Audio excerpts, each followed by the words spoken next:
Hello everyone. आज जो आपके पास पार्ट 3 वीडियो गई थे उसमें आपने इंडस्ट्रीज के बारे में मालूम पड़ा होगा। अब आगे हम कंटिन्यू करते हैं ट्रेड पॉलिसी से कि हमारी ट्रेड जो पॉलिसी थी उस पर कितना इम्पैक्ट पड़ा था, हम लोगों ने क्या क्या उसके अंदर चेंजेस किए थे। सबसे पहला इसमें आ जाता है इम्पोर्ट सब्सटीट्यूशन। इम्पोर्ट सब्सटीट्यूशन का मतलब जो भी हम लोग चीज इम्पोर्ट करते थे उसको रिप्लेस कर दो, सब्सटीट्यूट कर दो। आप लोगों ने लास्ट ईयर माइक्रो के अंदर पढ़ा था सब्सटीट्यूट गुड्स पढ़े थे आप लोगों ने, जिसमें यह था सब्सटीट्यूट गुड्स मतलब a good which completely replace the other good. तो here we are talking about import substitution, whichever commodity we are importing, we'll replace it by our own commodity, we'll make that commodity in our own country, we'll not import it from the other country. So this strategy was known as inward looking trade strategy कि अपने अंदर ही देखो, बस अपनी country के अंदर झांको, बाहर से कुछ नहीं लेना। Foreign trade policy was inward looking trade strategy and called import substitution, refers to a policy of replacement or substitution of import by domestic products.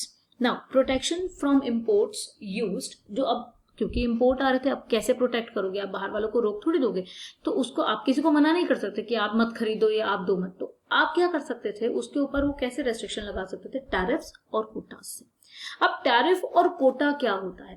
Tariff are the taxes, ये अमाउंट है, ये पैसे पे लगता था। Taxes levied on imported goods and make them more expensive and discourage their use. अब tariff लगा दिया जाता था कि अगर आप इतने रुपए से ज्यादा का अगर कोई गुड इंपोर्ट करते हो तो उस पर आपको इतना टैक्स देना पड़ेगा। जब टैक्स रेट बढ़ा दिया गया, टैक्सेस बढ़ा दिए गए, टैरिफ बढ़ा दिया गया, तो वो तो गुड्स बहुत ही एक्सपेंसिव हो गए, बाहर से लाना बड़ा महंगा हो गया क्योंकि सरकार ने टैक्स भी लेना शुरू कर दिया, इसलिए उसको इंपोर्ट करना कम करा दिया गया। और कोटा क्या होता है? इसमें लगता है क्वांटिटी के ऊपर, कोटा क्वांटम के ऊपर, आप कितनी क्वांटिटी ला सकते हो। आप बाहर से ऐसे सपोज 1 क्विंटल लेके आ सकते हो, 1 क्विंटल से अगर आप ज्यादा लेके आते हो तो आपको लाना अलाउ नहीं किया जाएगा। तो यहाँ पे मैक्सिमम लिमिट तय कर दी कि इतनी लिमिट ही आप लेके आ सकते हो एज अ डोमेस्टिक प्रोड्यूसर। अब इंपोर्ट सब्सटीट्यूशन हमने क्यों किया था? जिससे कि हम अपनी इंडस्ट्रीज, जो हमारी इंडस्ट्रीज पहले से बिल्कुल ही खत्म हो चुकी हैं, जो ब्रिटिशर्स ने हमारी इंडस्ट्रीज को बिल्कुल ही खत्म कर दिया, वो थोड़ा सा तो अपनी जगह बनाए, थोड़ा सा तो उनकी वैल्यू हो। बाहर से गुड्स आ रहे हैं, डोमेस्टिक डिमांड भी नहीं हो पा रही है हमारी गुड्स के लिए, क्योंकि हमारी गुड्स यहाँ पे इंडस्ट्रीज बहुत अच्छी नहीं चली हुई थी, महंगा सामान बनता था क्योंकि बनता ही बहुत कम था। बाहर से manmade goods, machine made goods आते थे, चीप रेट्स पे आते थे, तो उनकी डिमांड ज्यादा थी। तो लोगों के भी डिमांड के पैटर्न को चेंज करना, प्लस बाहर से जो कंपटीशन हमें मिल रहा है उसको भी कंट्रोल करना, क्योंकि बाहर के प्रोडक्ट्स, ऑब्वियसली हमारी जब इंडस्ट्रीज अभी धीरे धीरे शुरू हो रही है, उनकी क्वालिटी इतनी बढ़िया नहीं थी। तो बाहर के कंपटीशन को खत्म करना और बाहर का पैसा बाहर ना चला जाए। जब भी देखो बेटा, हम बाहर से कुछ भी इंपोर्ट करते हैं तो हमको बाहर पैसा देना होता है, तो पैसा आप रुपीस में नहीं दोगे। अगर आप अमेरिका से कुछ ले रहे हो, उनको पेमेंट डॉलर में करोगे, तो आपके पास जो स्टॉक है फॉरेन रिजर्व्स का, वो भी तो आपका कम हो रहा है। जो डॉलर आपके पास रखे थे वापस कर रहे हो उनको, है ना। तो ये 2 रीजंस थे जिसकी वजह से इंपोर्ट सब्सटीट्यूशन किया था, कि उस टाइम पे हमें इन चीजों की सबसे ज्यादा नीड थी। तो avoid foreign competition, industries of developing countries like India are not in a position to compete against the good produced by more developed economies, and saving foreign exchange, restrictions on imports was necessary as there was a risk of drain of foreign exchange reserves. Drain of foreign exchange reserve का, foreign exchange reserve हमारा बाहर चला जाएगा on the import of luxury goods. Now with protection they will be able to compete in due course of time, और कुछ time तक वो अपने आप को संभाल लेंगी। जो यहाँ की इंडस्ट्री बिल्कुल डूबी हुई थी at the time of colonial government, वो थोड़ा सा अपने आप को खड़ा कर लेंगी ना। Effects of policies on industrial development. अब इन पॉलिसीज का क्या इफेक्ट पड़ा हमारे इंडस्ट्रियल डेवलपमेंट पे? जो भी हमारी इंडस्ट्रीज का डेवलपमेंट होता है, इसको याद करने के लिए आप याद कर सकते हो PIC के पिक। पी से प्रोटेक्शन फ्रॉम फॉरेन कंट्रीज हम लोगों को मिला। इंडस्ट्रीज डाइवर्सिफिकेशन, अलग अलग तरह की चीजें हम यहाँ बनाने लग गए इंपोर्ट सब्सटीट्यूशन की वजह से।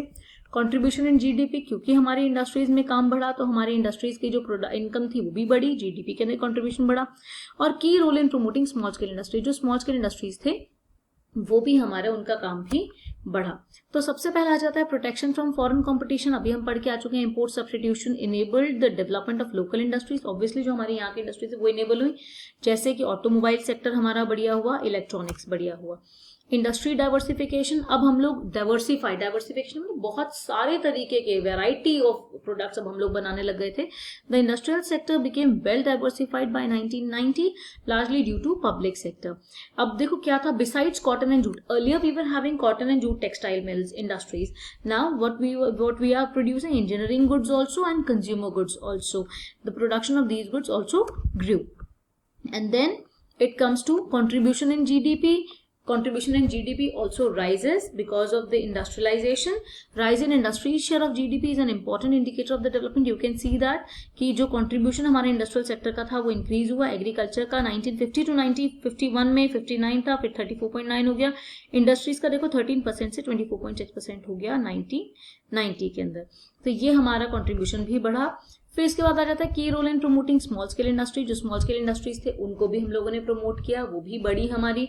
और स्मॉल स्केल इंडस्ट्रीज तो वैसे भी हमारी हमको दूसरे और सोशल मैटर्स के अंदर भी हेल्प करती थी, जैसे एम्प्लॉयमेंट जनरेट हुआ.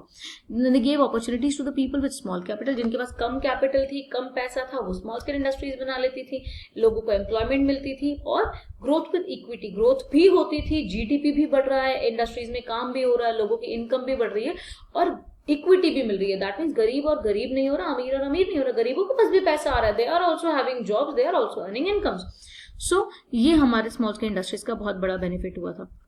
अब यहाँ हम देखते हैं critical view of policies on industrial development.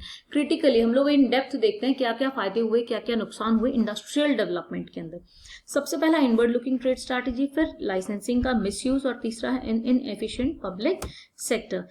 तो in inward looking trade strategy, here restrictions on imports, some domestic producers made no sincere efforts to improve the quality of their goods. अब जब competition नहीं आया, बाहर से कोई competition नहीं है, पता है हमारे गुड्स बिकने हैं, तो डोमेस्टिक प्रोड्यूसर्स ने, डोमेस्टिक इंडस्ट्रीज ने अच्छा काम करना ही छोड़ दिया. जैसा काम चल रहा है चलने दो, कौन सा हमारे गुड्स तो लेने ही पड़ेंगे ना लोगों को. क्यों? क्योंकि हमारे कंपटीशन में कोई और इंडस्ट्री आ ही नहीं रही है, गवर्नमेंट आने नहीं दे रही है, तो इसलिए क्वालिटी इंप्रूव नहीं हुई. इसका इफेक्ट क्या पड़ा, लोगों को मजबूरी बन गई थी कि लो क्वालिटी गुड्स खरीदने के लिए, because they were not having any other option to buy from the foreign countries good quality goods from the foreign countries. तो force the Indian consumers to purchase low quality produced by them.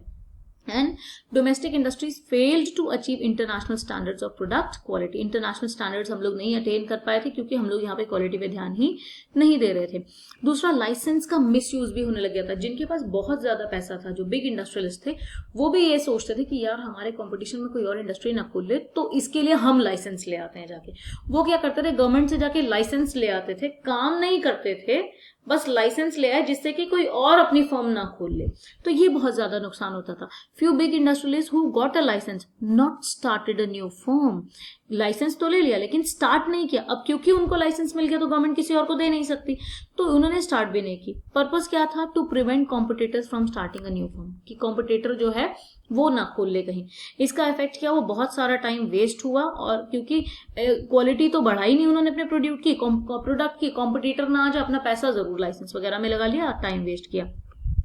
फिर inefficient public sector, कि हमारा public sector जो government sector था वो भी बहुत अच्छा काम नहीं कर पा रहा था, क्योंकि वो सोशल वेलफेयर के लिए काम करता है, प्रॉफिट मोटिव के लिए काम नहीं करता था. जब सोशल वेलफेयर के लिए काम करेगा तो कहाँ से अच्छा काम कर पाएगा, पैसे तो कमा नहीं रहा था, ह्यूज लॉसेस में जा रहे थे. और कोई भी अगर हमारी गवर्नमेंट एंटरप्राइज अगर लॉस में जा रही है, उसे बंद करना भी बड़ा मुश्किल है, क्योंकि गवर्नमेंट एंटरप्राइज में बहुत सारे लोग एम्प्लॉयड होते हैं. अगर उसे आप बंद करोगे तो हमारी कंट्री के अंदर बहुत ज्यादा अनएम्प्लॉयमेंट की सिचुएशन आ जाएगी. तो many public sector firms incurred huge losses but continued to function. काम कर रहे हैं, बंद नहीं कर पा रहे, because it is difficult to close a government undertaking, because unemployment problem will occur. And effect क्या हुआ, drain on the nation's limited resources. हमारे पास लिमिटेड पैसे हैं, वो भी हम बेकार कर रहे हैं, खड्ड में डाल रहे हैं. क्यों? क्योंकि हम बंद ही नहीं कर सकते. अगर हम इसको बचाएंगे तो अनएम्प्लॉयमेंट की सिचुएशन आ जाएगी. देन पब्लिक सेक्टर का रोल क्या था, Public sector firms should be evaluated on the basis of extent to which they contribute to the welfare of the people and not on the profits they earn. अब देखो public sector को हम लोग normal क्या करते हैं, हम लोग यही देखते हैं कि हाँ वेलफेयर कितना हुआ, यही हम लोग देख रहे हैं इसके अंदर भी, उसको उसी पे देखना चाहिए कितना उसने वेलफेयर किया, प्रॉफिट नहीं देखना चाहिए। अब जब वो प्रॉफिट देख ही नहीं रहा है तो कहां से वो बढ़िया काम करेगा, लॉस में जा रही थी। तो this is what it is written here. Public sector का रोल क्या था, वो इसी पे अपने आप को इवेलुएट करते थे कि लोगों का वेलफेयर कितना हो रहा है, प्रॉफिट नहीं देखते थे। रीजन क्या था कि हम लोग तो भाई प्रॉफिट अर्न करने के लिए नहीं बने, हम सिर्फ देश की सेवा के लिए बने। अब देश की सेवा करते करते खुद इतने लॉस में चले गए कि देश के जितने वैल्यूएबल रिसोर्सेज थे वो भी हमारे खराब हो रहे थे। अब लास्ट कंक्लूजन आ जाता है पूरे सेक्टर का, जो हम लोगों ने एग्रीकल्चर सेक्टर पढ़ा, इंडस्ट्रियल सेक्टर पढ़ा, ट्रेड सेक्टर पढ़ा। इन सबको टोटल अगर हम लेकर देखें तो कंक्लूजन क्या है, क्या प्लस था और क्या माइनस था। एग्रीकल्चर के अंदर देखो, हमने देखा कि इंडिया सेल्फ सफिशिएंट हुआ, ग्रीन रेवोल्यूशन आया, लैंड रिफॉर्म में जमींदारी सिस्टम को हम खत्म कर पाए। इंडस्ट्रियल में इंडस्ट्रीज को हमने डाइवर्सिफाई किया, बहुत तरह तरह के वेरियस प्रोडक्ट्स हम लोग बनाने लग गए। हम लोगों ने गवर्नमेंट रेगुलेशन बहुत ज्यादा लगाया इंडस्ट्रियल ग्रोथ के अंदर कि ग्रोथ हमारी हो, और हमने उसे बचा के रखा। गवर्नमेंट रेगुलेशन लगाया कि बाहर से कोई ना इम्पोर्ट सब्स्टिट्यूशन किया, जिससे कि हमने यहाँ की इंडस्ट्रीज को है वो बचाने की कोशिश की। और मैनी इकोनॉमिस्ट वो dissatisfied with the performance of the public sector enterprise. बहुत इकोनॉमिस्ट ये भी बोल रहे थे कि गवर्नमेंट सेक्टर काम तो कर रहा है बट वो कोई अच्छा काम नहीं कर रहा, लॉस में जा रहा है और हम उसे बंद भी नहीं कर पा रहे हैं due to unemployment problem. Trade sector में क्या था, इनवर्ड ओरिएंटेड पॉलिसी आ गई। अब इसकी वजह से क्या हुआ, हम एक्सपोर्ट कर नहीं पा रहे थे, हम जो कुछ भी बना रहे हैं, क्योंकि अब हम लोगों ने बाहर ना इम्पोर्ट कर रहे हैं ना एक्सपोर्ट कर रहे हैं, उससे हमें बहुत दिक्कत हुई। और उसके बाद क्या कहते हैं, हम लोगों ने डोमेस्टिक प्रोड्यूसर्स को प्रोटेक्ट तो किया इंपोर्ट सब्स्टिट्यूशन से, लेकिन उन्होंने क्या किया, हमें अच्छी क्वालिटी प्रोवाइड नहीं की। हम लोगों ने सेल्फ रिलायंट तो कि हम खुद बनाएंगे, हम खुद सेल्फ रिलायंट होंगे, हम डिपेंडेंट नहीं होंगे, इंपोर्ट सब्स्टिट्यूशन कर दिया, but they did not give them incentive to improve the quality of the goods. बेकार क्वालिटी के गुड्स वो बनाते रहे क्योंकि कोई कॉम्पिटिशन नहीं था। Now, thank you. This chapter has been over. Now, some objective type questions I am putting forward to you. You just look at it. When was the Planning Commission set up? 1950। इस तरह से questions आपके आ सकते हैं, तो ये आपको learn होने चाहिए। एक आइडिया है, बाकी हम आगे और जैसे जैसे हम आगे पढ़ते जाएंगे वैसे वैसे अभी हम बहुत सारी प्रैक्टिस करेंगे इनकी। अपोलिशन ऑफ इंटरमीडियरीज और लैंड सीलिंग किसका पार्ट था, लैंड रिफॉर्म्स का। Which of the following is not the goal of the 5 year plan. 5 year plan के गोल हमने क्या पढ़ते, growth, equity, modernization or self-reliance. That means land reform is not the goal of the 5-year plan. Next, capitalist economy is controlled and operated by, capitalist means private sector, public sector क्या था, socialist economy. Then India adopted the which system of economic, mixed economic system. Very good. Now first 5-year plans was launched for a period of 1951 to 56. पहला 5-year plan 51 से 56 में गया था हमारा। Then to protect the goods produced in India from imports, import से बचाने के लिए गवर्नमेंट ने क्या क्या चीजों का यूज किया था, quotas, tariff, both quota and tariff or neither, both quota and tariff. Which one of these is the central problem of an economy? All of these are the central problem of an economy. Next question, dash economy is the economy in which means of production are owned, controlled and operated by the government. Which economy? Socialist economy. Which schedule comprises of industries which would be exclusively owned by state? कौन से schedule में था कि सारी industries government की होंगी, schedule ए। Schedule B में था दोनों मिलके काम करेंगे, शेड्यूल सी में सिर्फ प्राइवेट सेक्टर का था। तो यहाँ पे लिखा owned by the state, state means government, तो schedule A. Next dash refers to taxes levied on imported goods. Taxes मतलब टैरिफ की बात कर रहे हैं। In which year HYB programme आया, HYB सीड्स प्रोग्राम मतलब ग्रीन रेवोल्यूशन 1966। GDP का मतलब क्या होता है, ग्रॉस डोमेस्टिक प्रोडक्ट, ये अभी आप मैक्रो में भी पढ़ेंगे। Land ceiling refers to fix quantum of land by an individual. Fix quantum का मतलब fixed maximum limit of the land obtained by an individual. Now thank you, your chapter is over here. All the very best. Please study carefully and please prepare notes. I'll send you the copy of the PDF file of this chapter from the book also, that will help you to make your notes. And please, after making your notes, don't forget to send it to me in a PDF form only. I will check it and I will then tell you your shortcomings in the notes. So all the best. We'll start soon with the next chapter.